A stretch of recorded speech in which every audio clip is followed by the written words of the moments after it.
కూటమి ప్రభుత్వం సామాజిక పెన్షన్లను 3,000 రూపాయల నుండి 4,000 రూపాయలకు పెంచి తొలి హామీని దిగ్విజయంగా నెరవేర్చింది. జూలై 1వ తేదీన గుంటూరు జిల్లా తాడేపల్లి మండలం పెనుమార్కెట్ గ్రామంలో గౌరవ ముఖ్యమంత్రి శ్రీ నారా చంద్రబాబు నాయుడు గారు నేరుగా లబ్ధిదారు గడప వద్దకి వెళ్లి పింఛన్ అందించారు.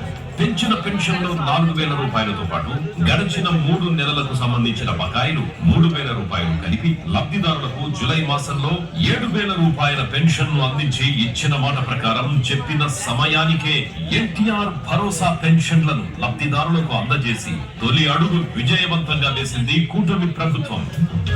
అదే విధంగా ఉప ముఖ్యమంత్రి శ్రీ కొణిదెల పవన్ కళ్యాణ్ పిఠాపురం నియోజకవర్గం గొల్లపురంలో సామాజిక పెన్షన్లను అందజేశారు. దీనితో పాటు రాష్ట్ర మంత్రులు, శాసనసభ్యులు వారి నియోజకవర్గాల్లో పెన్షన్ల పంపిణీ కార్యక్రమంలో పాల్గొని గ్రామాల్లో, పట్టణాల్లో పండగ వాతావరణాన్ని నెలకొల్పి ప్రజా పెన్షన్ పథకం ద్వారా రాష్ట్ర వ్యాప్తంగా 28 కేటగిరీల్లో దాదాపు 65 లక్షల మంది లబ్ధిదారులకు 4,408 కోట్ల రూపాయల లబ్ధి చేకూరింది. అదే విధంగా దివ్యాంగులకు 3,000 రూపాయల నుండి 6,000 రూపాయలకు, మంచానికి పరిమితమైన వారికి 5,000 నుండి 15,000 రూపాయలకు, కిడ్నీ, తలసేమియా వంటి దీర్ఘకాలిక వ్యాధిగ్రస్తులకు 5,000 రూపాయల నుండి 10,000 రూపాయలకు పెన్షన్ను పెంచి ఇచ్చిన మాట నిలబెట్టుకుని పేద ప్రజలకు కొండంత భరోసా కల్పించింది ఎన్డీఏ సారథ్యంలోని కూటమి ప్రభుత్వం.